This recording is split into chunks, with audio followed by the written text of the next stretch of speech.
நாங்க எங்களுக்கு திமுக ஒரு ஊழல் அரசு அதை வீழ்த்தி காட்டினா அதனால அந்த பொது எதிரியை வீழ்த்துக்கிறதுக்கு நாங்க யாரோடனாலும் சேருவோம். 99 2004 இன்னைக்கு எத்தனை வருஷம் பிஜேபி வருஷம் ஆச்சு. 20 வருஷம் பிஜேபி வளர்த்து விட்டது நீங்க தான். தமிழ்நாட்டுல சும்மா பிஜேபிக்கு கால் விட்டு வச்சு நீங்க தான். ஆட்சியை வீழ்த்தி சமத்துவம் சகோதரத்துவம் மனிதநேயம் கலந்த எங்களுடைய அதிமுக என்ற ஒரு மிகப்பெரிய இயக்கம் அந்த ஆட்சி அதற்கு தமிழ்நாட்டில் மீண்டும் எடப்பாடியார் முதலமைச்சர் இதை யாரும் தடுக்க முடியாது. 2026 இல்ல உங்க கூட்டணிக்குள்ளேயே பல விரிசல்கள். எங்க கூட்டணியில ஆமா முந்திரி கொட்டைன்னு சொல்றாரு உங்க அமைச்சரே. ஆமா அவர் முந்திரி கொட்டை தானே. அவருக்கு அந்த பிசினஸ் தான் பண்றாரு. முந்திரி கொட்டை பிசினஸ் பண்றதுனால. ஆமா ஆமா ஒரு துருப்பிடிச்ச இரும்பு காணாமனா கூட உடனே வந்துருவாங்க பப்ளிக். இன்னைக்கு அவங்க எல்லாம் எங்க போயிட்டாங்க? எல்லாமே சைலண்ட் மோடு, எல்லாருமே பேமெண்ட் செட்டில்டு. அதனால இது எதிர்கட்சி நாங்க தான் கேட்டாங்க. நாளைக்கு அதிமுகவுக்கு ஒரு பிரச்சனைனா திராவிட முன்னேற்ற கழகம் வந்து நிற்கும். அது எங்களுடைய குழந்தை, புரிஞ்சுக்கோங்க. எங்களுக்கு ஒன்னும் திமுக இருக்கணும் இல்ல அதிமுக இருக்கணும். நான் ரெக்கார்ட் பண்றேன், எங்க முதலமைச்சர் கேட்கட்டும், நான் பதில் சொல்றேன். ஒன்னும் திமுக ஆட்சியில இருக்கணும் இல்லைன்னா அதிமுக தான் ஆட்சியில இருக்கணும். வேற எந்த பயிலையும் இங்க உள்ள நுழைய விடக்கூடாது. ஆள விட மாட்டோம்.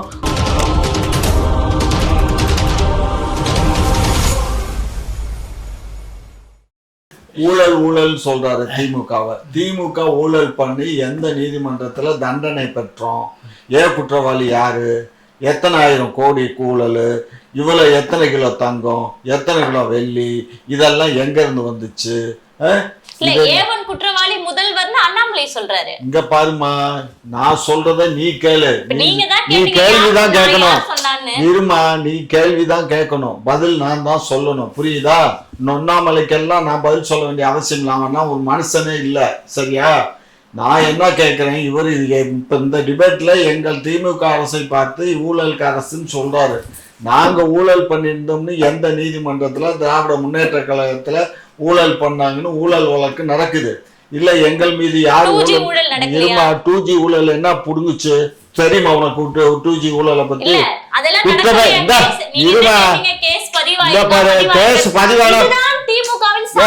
இருமா.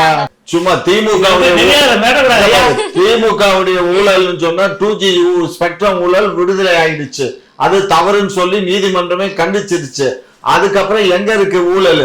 அதாவது நீதிமன்றமே அப்பீல் எத்தனை வருஷமா பிஜேபி அப்பீல் போட்டு வச்சிருக்கான். இப்பதான் எத்தனை வருஷம்? 8 வருஷம் கழிச்சு பிஜேபி இப்பதான் அப்பீல் போட்டிருக்கு. புரிஞ்சுக்கோ. அது சும்மா ஃபார்மாலிட்டிக்கு போடுறது. இதெல்லாம் நாங்க பார்த்துப்போம். இது ஃபார்மாலிட்டி கேஸ். அதனால எந்த நீதிமன்றத்துல எந்த நீதிபதியும் நாங்க குற்றவாளி திமுக திராவிட முன்னேற்ற கழகம் குற்றவாளின்னு சொல்லல. எங்க முதலமைச்சர் குற்றவாளின்னு சொல்லல. எங்க முதலமைச்சர் குற்றவாளின்னு சொல்லல. எங்க முதலமைச்சர் வீட்டுல இருந்து இத பல கிலோ தங்கம் எடுக்கல, பல கிலோ வெள்ளி பொருட்கள் எடுக்கல, எதுவும் எடுக்கல. புரிஞ்சுக்கோங்க. அதெல்லாம் எடுக்கப்பட்டது இருமா. அதெல்லாம் எடுக்கப்பட்டதெல்லாம் அவங்க ஆட்சியில அவங்க முதலமைச்சர் வீட்டுகள்ல தான் எடுக்கப்பட்டது. புரியுதா? அப்படி இருக்கும்போது எங்களை பார்த்து ஊழல்வாதின்னு சொல்லக்கூடாது. ரெண்டாவது, இன்றைக்கு அவங்க கூட்டணி பேசுறதுனாலதான் ஜெயக்குமார் உங்களுடைய ஊடகவியாளர் நேற்றுக்கு ஒரு பிரஸ்ல பார்க்கும்போது ஒரு பிரஸ்ல சொன்ன உடனே அவர் டக்குன்னு என்ன சொன்னார்னா, அனைத்து இந்திய அண்ணா திராவிட முன்னேற்ற கழகம் பாரதிய ஜனதா கட்சியோட கூட்டணி வைக்குமேனால் நான் கட்சியில இருந்து ரிசைன் பண்ணிடுவேன்னு சொன்னார். புரியுதுங்களா? உங்களுக்கு என்ன பிரச்சனை? வயிற்று வலி அவர் பேசுனது நாங்க பாஜக கூட்டணியே வைப்போம். நீங்க இது வரைக்கும் கூட்டணியே வச்சு கிடையாதா?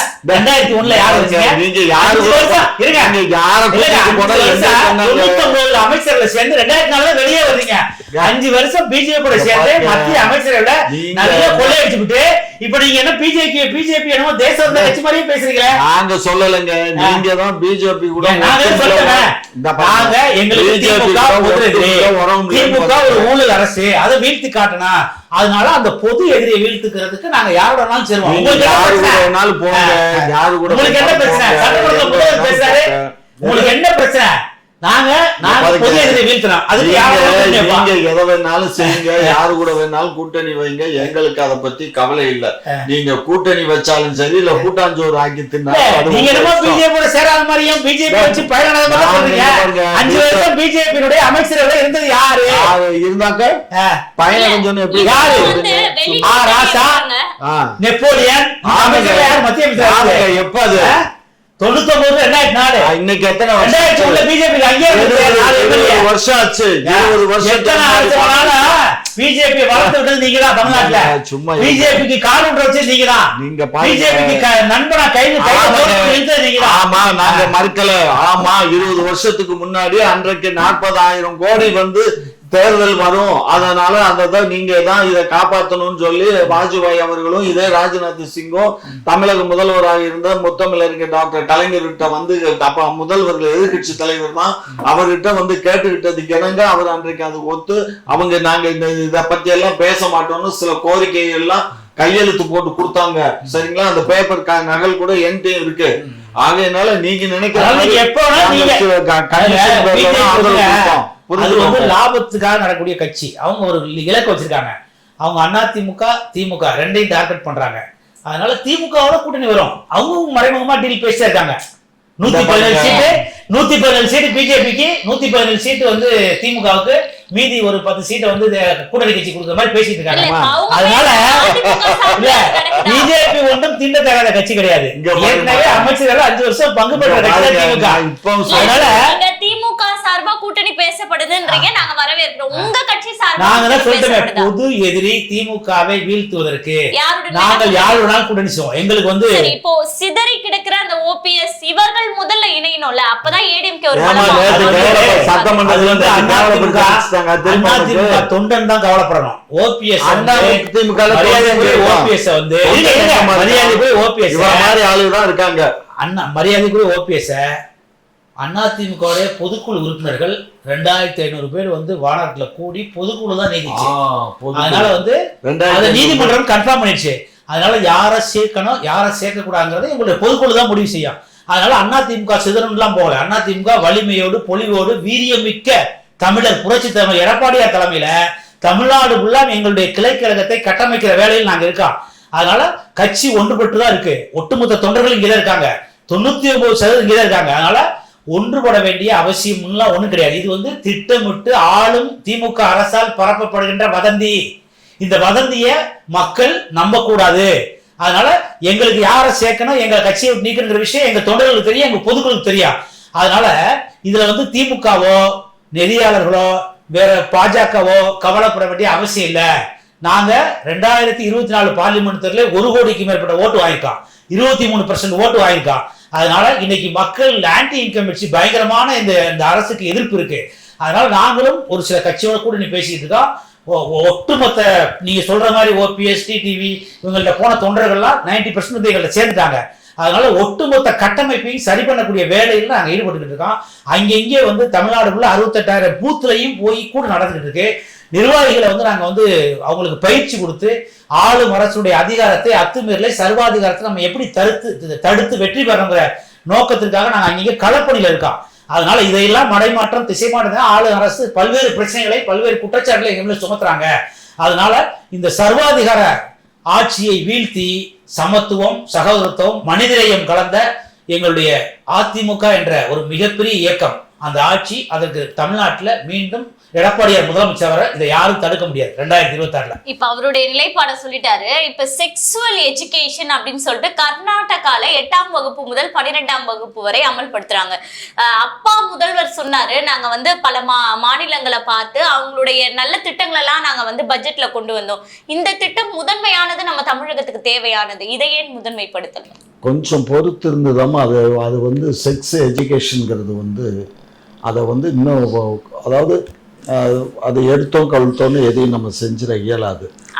ஆலோசனை மருத்துவர்களை வச்சு அவங்க மருத்துவர்களை வச்சு அவங்க செய்யறாங்க. இது வந்து நம்ம கொஞ்சம் ஆலோசனை பண்ணி நம்ம அரசு கொஞ்சம் செய்யணும். ஏன்னா ஏற்கனவே இங்க வந்து பள்ளியில படிக்கக்கூடிய மாணவர்களுக்கும் அங்க பெண் ஆசிரியர்களுக்குமே தொடர்பு உண்டாகுது. இப்படிப்பட்ட ஒரு சூழ்நிலையில நம்ம இங்க அந்த மாதிரி கொண்டு வந்தோம்னா இன்னும் கொஞ்சம் மோசமா விரிவடையுமே தவிர குறையாது. அதனால முதலமைச்சர் இதெல்லாம் வந்து சிந்திச்சு பார்ப்பாரு. சிந்திச்சு எந்த மாதிரி செய்யலாம், அவங்க என்ன பண்ணாங்கன்னு நம்ம ஆய்வு பண்ணுவோம். அதே மாதிரி பண்ணி முடிஞ்சா அதுக்கு அதாவது செக்ஸ் கல்வி தேவைன்னா உலகம் பூரா தேவைன்னு ஏற்றுக்கிட்டாங்க. அதனால அது எந்த மாதிரி அதை நடைமுறைப்படுத்தணுங்கிறத முதலமைச்சர் பண்ணுவார். புரியுதுங்களா? அதனால இந்த உலகம் வந்து உருண்டடா, இது அப்படியே உருண்டுகிட்டே இருக்கும். இவர் பேசுகிற வீர வசனம் எல்லாம் நான் பேச வேண்டிய அவசியம் இல்லை. நாங்கள் 2026 மீண்டும் ஆட்சி அமைப்போம். எங்களுடைய ஆட்சி தொடரும். சரியா? இல்ல உங்க கூட்டணிக்குள்ளேயே பல விரிசல்கள். எங்க கூட்டணியில ஆமா முந்திரி கொட்டைன்னு சொல்றாரு உங்க அமைச்சர். ஆமா, அவர் முந்திரி கொட்டை தானே. அவருக்கு அந்த பிசினஸ் தான் பண்றாரு. முந்திரி கொட்டை பிசினஸ் பண்றதுனால. ஆமா ஆமா, அதனாலதான் முந்தி பேசுவார் அவரு. எதை எங்க பேசணும், பப்ளிக் மேடையில பேசுறதா, அசம்பிளியில எடப்பாடி பழனிசாமி பேசுறாருன்னா எப்படி பேசுறாருன்னு அவரை கொஞ்சம் கேட்க சொல்லுங்க. அவர் ஒரு அசம்பிளியில பேசுறதுக்குன்னு ஒரு வரமுறை இருக்கு. அந்த வரமுறை படி தான் பேசணும்.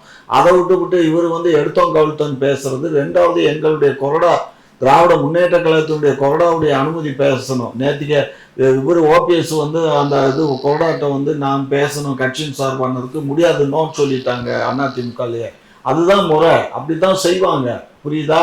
இவர் எங்க உதயசூரியன் சின்னத்தில் நின்று ஜெயிச்சு வந்துட்டாக்க இவருக்கு வானலாவை அதிகாரம் பிரச்சனையை போராடவும் கூடாது, சட்டமன்றத்திலே பேசக்கூடாது. அப்ப எங்கதான் பிரச்சனைக்கு எப்படி தீர்வு? ஒரு விஷயம் புரிஞ்சுக்கோ. சேலத்துல நடந்த படுகொலையில நான் இப்ப வந்து 4 பேர் வந்து அவங்க கட்சியில இருக்கவன். ரெண்டாவது, அந்த வெட்டினவன் கொலை உண்டவனும் யாருன்னு கேட்டீங்கன்னா இந்த அவருடைய நான் வாழ்வு உரிமை கட்சியில இருந்தவன் தான். அதே இருந்தவன அதே கட்சிக்காரங்க தான் வெட்டியிருக்கானுங்க. புரியுதா? அவருடைய தவறான அணுகுமுறை. அவரே பேசுறாரு மேடையில, நான் வந்து 2 எஸ்பியினுடைய சட்டையவே கழட்டிட்டேன்னு பேசுறாரு. இதெல்லாம் வந்து ஏற்புடையது இல்லம்மா. ஒரு யாரா இருந்தாலும் சரி, இது ஜனநாயக நாடு, அவங்களுக்கு பேச்சுரிமை இருக்கு. அந்த பேச்சுரிமையிலும் வன்முறை கலந்து பேசக்கூடாது. ஜனநாயக மரபுப்படி பேசணும். இங்க வன்முறையை கலந்து பேசுற பேச்சாளர்ல நம்பர் 1 வந்து சீமா, நம்பர் 2 வந்து நம்மளுடைய வாழ்வுரிமை கட்சியினுடைய தலைவர். அதுதான் இப்ப நீங்க சீமானோட ஒப்பிட்டீங்க பாத்தீங்களா? கரெக்டா பாயிண்ட்டுக்கே வந்துட்டீங்க. தமிழர் அரசியல பேசினதாலதான் அங்க வந்து அவரு வந்து இவ்வளவு கோபமா வந்து சித்தரிக்கப்படுறாரு அப்படின்றத நீங்களே கொண்டு வந்துட்டீங்க. அப்படி எல்லாம் ஒண்ணும் இல்ல. தமிழர்னா இங்க இருக்கவங்க பூரா தமிழர் இல்லாம எல்லாமே இது இந்திக்காரனா இங்க உட்காந்து ஆட்சி பண்ணிட்டு இருக்கோம். சும்மா இந்த மாதிரி எல்லாம் பேசி திசை திருப்பாத நீயே. புரியுதாமா? இல்ல, இதுதான் ஊடகங்கள் பேசுது. நீங்களும் ஒப்பிடுவது வந்து கரெக்டா இங்க பாரு, நீங்க வந்து ஒரு விஷயம் நல்லா புரிஞ்சுக்கோங்க. இது தமிழ்நாடு, தமிழ்நாட்டு தமிழ் மக்களுக்காக, இந்த திராவிட நாடு திராவிட மக்களுக்காக ஆட்சி. இது திராவிட மாடல் ஆட்சி. எங்களுடைய ஆட்சியில குறை இருந்தா நீங்க தேர்தல் நேரத்துல மக்கள் மத்தியில எடுத்து சொல்லுங்க. மக்கள் உங்களுக்கு வாக்களிச்சா நீங்க ஆட்சிக்கு வாங்க.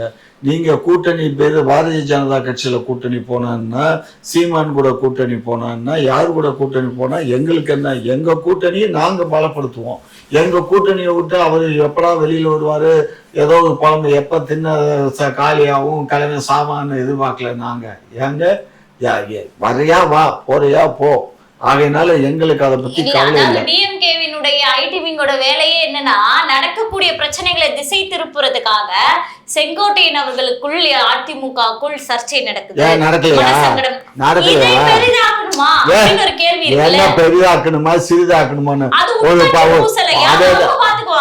உள்கட்சி பூசல அவங்கதான் பாத்துப்பாங்க. எதிர்கட்சி அதை விளம்பரப்படுத்துறதுதான் எதிர்கட்சியுடைய வேலை. புரிஞ்சதா? எதிர்கட்சின்னு எதுக்கு இருக்கோம்? இவங்க கட்சியில பண்ண அயோக்கியத்தனத்தையும் சாட்சியில இந்த தீகா வீரமணி, மே 18 இயக்க திருமுருகன் காந்தி, நடிகர் சத்யராஜ், பாடகர் கோவன், சட்டக்கல்லூரி மாணவி நந்தினி, அதுக்கடுத்து பார்த்தீங்கன்னா அந்த தீகாவுடைய இளம் பேச்சாளர் மதிவதனி, இவங்கெல்லாம் பார்த்தீங்கன்னா அதிமுக பேரில் ஒரு துருப்பிடிச்ச இரும்பு காணாமனா கூட உடனே வந்துடுவாங்க பப்ளிக்கு. இன்னைக்கு அவங்களாம் எங்கே போயிட்டாங்க? எல்லாமே சைலண்ட் போடு, எல்லாருமே பேமெண்ட் செட்டில்டு. அதனால இது எதிர்கட்சி நாங்க தான் கேட்டாங்க. அதனால இன்னைக்குள்ள யாருமே இந்த ஆட்சியை எதிர்த்து ஏத்துக்கிறீங்களா இல்லையான்னு தெரியல. கோபி நயினார் வந்து இப்போ வீடியோ வெளியிட்டு இருக்காரு நேற்று. என்னன்னா வந்து திகாகாரங்க எல்லாமே திமுகவுக்கு சொம்பு தூக்குறாங்க அப்படின்னு சொல்லிட்டு வெளிப்படையா பேசிருக்காரு. இதை நீங்க எப்படி பாக்குறீங்க? திமுகங்கிறது திராவிட மாடல் திராவிட கழகத்துல இருந்து தான் திமுக வந்துச்சு. சரியா? திராவிட கழகம் வேற, திமுக வேறன்னு அவங்க ஓட்டு அரசியல விரும்பல, நாங்க ஓட்டு அரசியல விரும்புறோம். ஆனா அவங்க எங்களுக்கு சப்போர்ட்டிவா இருக்காங்க, எங்க தாய் கழகம். புரிஞ்சதா? நாளைக்கு இப்ப நீங்க இவர் வேணா எதை வேணாலும் பேசிட்டு போலாம். நாளைக்கு அதிமுகவுக்கு ஒரு பிரச்சனைனா திராவிட முன்னேற்ற கழகம் வந்து நிக்கும். அது எங்களுடைய குழந்தை, புரிஞ்சுக்கோங்க.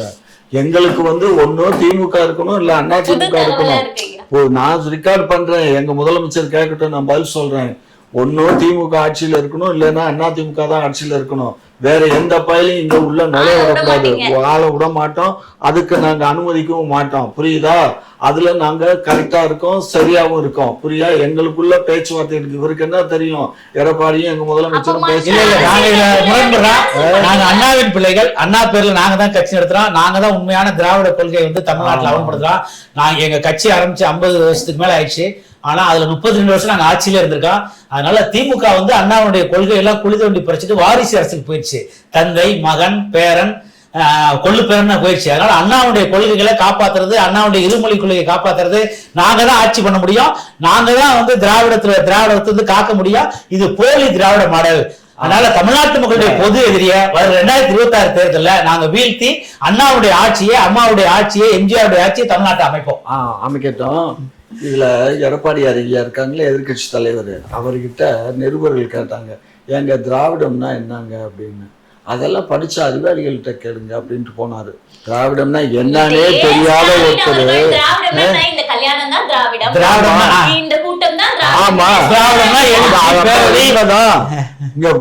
சீர்திருத்த கல்யாணத்துக்கு பேர் அதிமுக உள்ள சாதாரண ஒரு மாநில துணை சேர்ந்தேன்.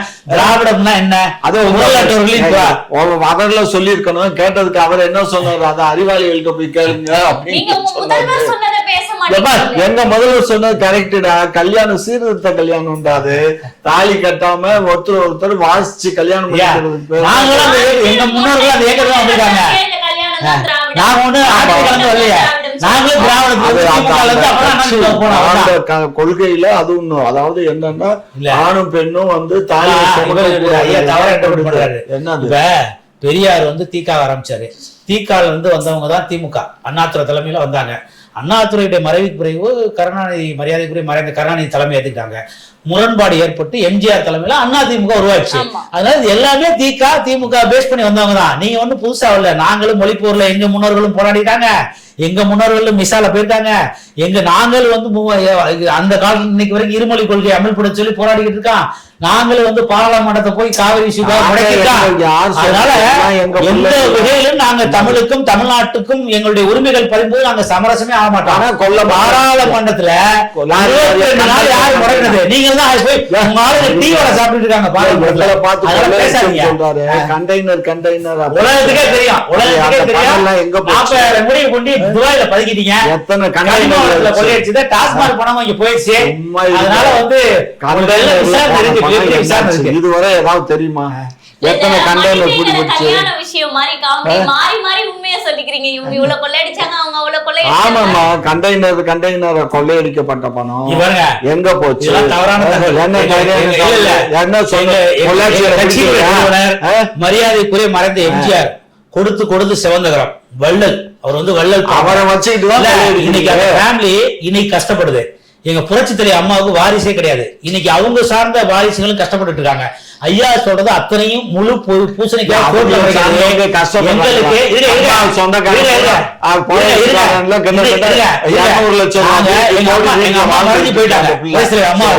இன்றைக்கு எங்க எடப்பாடி அவர்களும் அவருக்கும் ஒரே ஒரு வாரிசு தான். அவரு இந்த நாட்டு மக்களுக்கு சேவைப்படுறது. உங்களை மாதிரி ஒரு அம்மா 1 லட்சம் கோடி 2 கோடி பணத்தை கொள்ளையடிக்கல. நாங்க வந்து அப்பாவிகள். நாங்க வந்து எளிய தொண்டனை, ஏழைகளை, தொழிலாளிகளை வச்சு கட்சி நடத்திட்டு இருக்காங்க. குட்டி குபேரர், வத்திக்கரை வேந்தர், மிட்டா பராசாரிகள், கோட்டை குளத்துக்கு சொந்தக்காரர்கள் வச்சு கட்சி நடத்துறீங்க. இது எளியவர்கள் கட்சி, சாமானியர்கள் கட்சி அதிமுக. நீங்க பணக்காரர்கள் கட்சி, கொள்ளக்காரர்கள் கட்சி. அதுல ரெண்டையும் கம்பேர் பண்ணாதீங்க. நாங்க அண்ணாவுடைய பிள்ளைகள், நீங்க வந்து சர்வாதிகார பிள்ளைகள். இங்க பாருங்க, சும்மா இந்த மாதிரி வீணா வாயில கத்துறதுனால வடை சுடுறதுனால ஒண்ணு ஆகாது. அததான் ஏற்கனவே மோடி சுட்டுட்டாரு. நீங்க திரும்ப வடை சுட வேணாம் வாயில. இந்த எடப்பாடி ஐயா வந்து நல்லவரா வல்லவரான்னு நான் இப்போ உங்கள்கிட்ட வந்து இப்போ போட்டி நடத்த வரல. சரி, அவர் என்ன சொன்னாருங்கிறத நான் சொன்னேன். நிருபர்கள் கேட்டதுக்கு திராவிடம்னா அறிவாளிகள்கிட்ட அறிவார்ந்த அவர்கள்ட்ட கேட்கணும். அவருக்கு நம்பிக்கை கேட்ட நிருபர்கள் நம்பிக்கை என்ன காரணமா இன்னைக்கு விரல் விட்டு எண்ணக்கூடிய லெவல் தான் இருக்காங்க. விலை மதிப்பற்ற நெறியாளர்கள் ஊடக விரல் விட்டு எண்ணக்கூடிய லெவல் இருக்காங்க. இன்னைக்கு 75-80% ஆளும் வர்க்கம் வந்து அவங்கள்ட்ட வந்து ஒருதலை பட்சமா தான் இருக்காங்க. அதனால அந்த கோபத்தோட சொல்லிக்கலாம், உங்கள்ட்ட நாங்க சொல்லி என்ன போகுது, அறிவாளர்கிட்ட போய் கேட்கணும்னு சொல்லலாம். அதான உண்மை. இன்னைக்கு எத்தனை பிரச்சனை தமிழ்நாட்டுல எவ்வளவு அநியாயம் அக்கிரமம் நடக்குது, எத்தனை மீடியா எத்தனை நிறைய வெளிக்கொண்டு வரீங்க. உங்களை மாதிரி ஒரு சில மக்கள் தான், ஒரு சில நெறியாளர்கள் தான், ஊடகம் தான் ஒரு சில விஷயங்களை வெளிக்கொண்டு வருது. அதனால அந்த கோபத்தோட சொல்லிக்கலாம். அவங்கள்ட்ட சொல்லி என்ன நடக்க போகுது, நாங்க சொல்ல விஷயத்த நீங்க வெளிக்கொண்டு அந்த கடகாட்சி பண்ண மாட்டேங்கிறீங்க. அதனால ஏன் எங்க டைம் வேஸ்ட் பண்ணணும்? நேற்று பாத்தீங்கன்னா ஐயா சொல்றாருல, திராவிடமா என்னன்னு ஒரு தெரியும், தமிழ்நாட்டுடைய வந்து ஒட்டுமொத்த நிர்வாகம் தெரியும். ஒரு எதிர்கட்சி தலைவரா முதலமைச்சரை வந்து டிபேட் கூப்பிட்டாரு, வாங்க பொது மேடையில் விவாதிப்போம் சொல்லிட்டு. வரணும்ல, இன்னைக்கு பதில் இல்ல. கேளுங்க, உண்மையா இல்லையான்னு கேளுங்க. முதலமைச்சர் கூப்பிட்டாரு, யாரு கூட டிபேட் பண்ணணும்னு எங்க முதல்வருக்கு தெரியும். சரியா? எடுபடி துண்டு சீட்ல வச்சு பேசுறாங்க முதல்வருக்கு. 2 மணி நேரம் இருந்தாலும் எங்கால ஒண்ணுமே தான் பேசுவாரு, ஒண்ணுமே எந்த குறிப்பு இல்லாம பேசுவாரு. அதனால உண்மைதான். ஏன்னா 13 பேரை அந்த சுட்டு கொண்ட போது தூத்துக்குடியில நான் டிவியில பார்த்து தெரிஞ்சுக்கிட்டேன். ஆமா, நீங்க என்ன 17 பேர் தாமிரபரணி ஆத்துக்குள்ள சுட்டு தனிக்குள்ள தள்ளிவிட்டீங்க. போய் அது வந்து உங்களுக்கு அதை பத்தி தெரியாது. அதுக்கு நான் உண்ணாவிரதம் உட்கார்ந்தவன். நானு மூவ் பண்ணாரு கிருஷ்ணசாமி. தடியடி பண்ணீங்க. தடியடி ஒரு அத்துமீறி வந்து வரும்போது ஊர்வலத்துல தடியடி நடிச்சா அவன் ஆத்துக்குள்ள போய் ஆத்துக்குள்ள தள்ளிவிட்டா தண்ணியில ஆத்துல நாங்க தள்ளி விட்டோம்னு பேசக்கூடாது. அவன் ஆத்துக்குள்ள மறுபடியும் தப்பாவே சொல்றீங்க. தூத்துக்குடிங்க அந்த கலெக்டர் ஆபீஸ காப்பாத்துக்கிறதுக்கு சடன் புரோவோகேஷன், அதாவதுங்க ஒரு தனி மனிதனுக்கே செல்ஃப் டிஃபென்ஸ் இருக்கு, சட்டத்துல இடம் இருக்கு. செக்ஷன் ஐபிசில பழைய செக்ஷன்ல செக்ஷன் 100 தற்காப்பு, செல்ஃப் டிஃபென்ஸுக்கு நீங்க யார வேணாலும் தற்காப்புக்கு தடுக்கலாம், இது வெப்பன்ஸ் வச்சுக்கலாம், நம்ம வந்து இது பண்ணலாம். அந்த மாதிரி அது வந்து ஒரு டிஸ்ட்ரிக்ட் ஆட்சியோட அலுவலகத்தை வந்து வன்முறையால போய் முற்றுகை போட போறாங்க.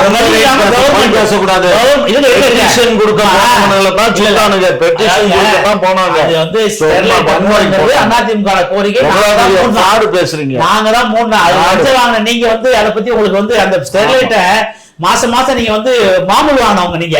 நாங்க தான் அந்த வந்து ஆர்டர் போட்டு நாங்க தான் 3 ஜீவோ போடுறது யாரு 3 அதிமுக. அதனால அரசுடைய வந்து ஒரு கலெக்டர் ஆபீஸ் வந்து போய் வன்முறையாளர்கள் முற்றுகையிட்டு ஃபுல்லா கலவரக்காரன் போய் கிளர்ச்சியாளர்கள் போய் உள்ள ஆவணத்தெல்லாம் கொடுத்து விட்டா என்ன வேற என்ன பண்ண முடியும்? வரவங்க எல்லாருமே வந்து வன்முறை பண்ண இல்லம்மா, அன்னைக்கு மட்டுமா அன்னைக்கு அதாவது ஒரு போராட்டம் பண்ணும்போது மக்கள் போராட்டத்துல கெட்டவனும் கலந்துருவான். அப்ப கெட்டவன் அப்ப அதை தடுக்கிறது யாரு கடமை? நாளைக்கு அங்க ஒரு 10 அரசு செத்துட்டா கவர்மெண்ட் ஆக்ட் எரிஞ்சு போச்சுன்னா அரசு கூட சொல்லுவீங்க. அதுக்காக எடுத்த அது வந்து முதலமைச்சருக்கே தெரியல, சடன் புரோவோகேஷன். அதை நீங்க காலம்லாம் சொல்லிக்கிட்டு என்ன அர்த்தம்? உங்களை மாதிரி நாங்க என்ன டாக்டர் உங்களை மாதிரி நாங்க என்ன டாக்டர் போட்ட வாங்குறது அண்ணாமலை மாணவர் உதயகுமாரை அடிச்சு கொண்டான். அதனால சொல்ல வேணாம். போய் கூட இருந்த சாதிக்கு நம்ம சாதிக்குன்னு பெரம்பலூர் சாதிக்கா கொண்டா, அண்ணா நகர் ரமேஷியா கொண்டா. அதனால வேணாம், உள்ள போக நிறைய எல்லாம் பேசுனீங்கன்னா நீங்க சட்டத்தை மீறுறீங்க, சட்டத்துக்கு புறம்பான தகவல் நீங்க ஆட்சி நடத்துறீங்க, உங்க மீது நீங்க ஆட்சி நடத்துறீங்க. சொல்லுங்க, காப்பாத்தனா என்கவுண்டர் பண்றீங்க. அதே மாதிரி நாங்களும் பண்ணோம். நீதிமன்றம் கேட்குது, நீதிமன்றம் பொதுமக்களை பண்ணோம், அரசுக்கு எதிராக பண்ணோம். அப்ப தீவிரவாதின்னு ஒத்துக்கிறீங்களா? தீவிரவாதி தீவிரவாதி எங்களுக்கு தேர்தல் பரப்புரைக்கு சப்ஜெக்ட் 18 பேர் சாவு வந்து இவங்க எல்லாம் தீவிரவாதி. தூத்துக்குடியில ஸ்டெர்லைட் அணைக்காக போராடினவங்க எல்லாம் ஆட்சி அலுவலகத்தை காப்பாத்துறதுக்காக போலீஸ்காரங்க ஷூட்டிங் நடத்துறாங்க. நீங்க வந்து கொலையில பண்ணீங்க வேலையெல்லாம் வச்சுக்காதீங்க. வந்துரும் டீலிமிட்டேஷன், ஃபேர் டீலிமிட்டேஷன் சொல்லிட்டு பல மாநில முதல்வர்கள் துணை முதல்வர்கள் எல்லாம் கலந்துகிட்டு கூட்டம் நடைபெறுது. இப்ப என்ன அவசியம்? 2026 உனக்கு என்ன தெரியும்? 2026க்கு பிறகுதான் கணக்கெடுப்பை நடத்தி அதுக்கப்புறமே கொண்டு வர போறாங்க. ஒரு விஷயம் புரிஞ்சுக்கோ, டீலிமிட்டேஷனுங்கிறது என்னத்துக்காகன்னா, நம்ம எப்பயுமே வந்து ஒரு நோய் வர்றதுக்கு முன்னாடி ஃப்ரீ கேசஸாக நம்ம எப்படி இன்ஜெக்ஷன் போட்டுக்கிறோம், கொரோனா தடுப்பு இன்ஜெக்ஷன் போட்டோம்ல, அது மாதிரி இது ஒரு தடுப்பு நடவடிக்கை. புரிஞ்சதா? இங்கே வந்து குறைச்சாலும் பிரச்சனை கூட இல்லை. ஆனால் அவன் என்ன பண்ணுறான், உத்தரப்பிரதேசம், அங்கே ராஜஸ்தான், அங்கே எல்லாம் வந்து சீட்டுல இப்போ 80 சீட்டு இருக்குது ஊபியில். அங்கே இருக்க அவனுடைய கணக்கு ஜனத்தொகைப்படி கணக்கு எடுத்தான்னா 160 சீட்டு வந்துடும். எவ்வளோ? 160 சீட்டு. அப்போ ஊபியில் வந்து இனிமேல் வந்து ஆட்சி அமைக்கிறது அவன் பாரதிய ஜனதா தான், அதுதான் தொடர்ந்து ஆட்சியில் இருக்கிற மாதிரி அவன் செட்டப் பண்ணுறான். அதுதான் எதிர்ப்பு. ஆனால் வெளியில அது தெரியாமல் பேசுகிறாங்க. ஆனால் இது வந்து ஆளுங்கட்சி எதிர்கட்சி இதுல எல்லாம் நாங்கள் ஒற்றுமையாக தான் இருக்கோம். இல்ல இதை நாங்க வரவேற்கிறோம். இதே வந்து இந்த காவிரி பிரச்சனை அணை வந்து கம்பல்சரி கட்டுவேன்னு துணை முதல்வர் வந்து சொல்றாரு சிவகுமார் அவர்கள். அவரை கூப்பிட்டு வச்சு பேசுறீங்களே இன்னைக்கு. லூசானி என்ன ஒன்றிய அரசு என்ன சொல்லியிருக்கு? எக்காரணத்தை முன்னிட்டும் தமிழ்நாடு அரசனுடைய கங்கரன்ஸ் இல்லாமல் அங்க அணை கட்ட நாங்க அனுமதிக்க மாட்டோம்னு சொல்லிட்டாங்கல்ல. நேரடியா சவால் விடுறாரு. சவால் விடலை. ஏமா அரசியல்ல வந்து எல்லாமே இருக்கும். அரசியல்ங்கிறது மிச்சர் மாதிரி, ஸ்வீட்டும் இருக்கும், காரம் இருக்கும், பக்கோடா இருக்கும், எல்லாமே இருக்கும். அதான் அதுக்கு பேரு, அதுக்கு தான் மிச்சர்னு வச்சிருக்கான். ஆகையினால அரசியல்னாலே அது ஒரு மிச்சர் தான். கலப்படம் இருக்கும். எல்லாம் நேர்மையா அரசியல் பண்ண இயலாது. கலப்படம் தான். எல்லா அரசியலும் கலப்படம் தான். சரியா? ஆகையினால எங்களுடைய ஆட்சி மக்களுக்கான ஆட்சி, மக்களுடைய நல்வாழ்வுக்கான ஆட்சி. இது திராவிட மாடல் ஆட்சி. மீண்டும் மக்கள் எங்களுக்கு வாக்களிப்பாங்க. மீண்டும் நாங்க ஆட்சி அமைப்போம். பொறுத்திருந்து பார்க்கலாம் ஐயா. இருவரும் உங்களுடைய தரப்பு வாதங்களை வச்சுங்க. மக்கள் நிச்சயமா இதற்கான பதிலை கொடுப்பாங்க. மீண்டும் இதே போல் மற்றொரு சுவாரஸ்யமான நிகழ்ச்சியில் சந்திக்கலாம். நன்றி.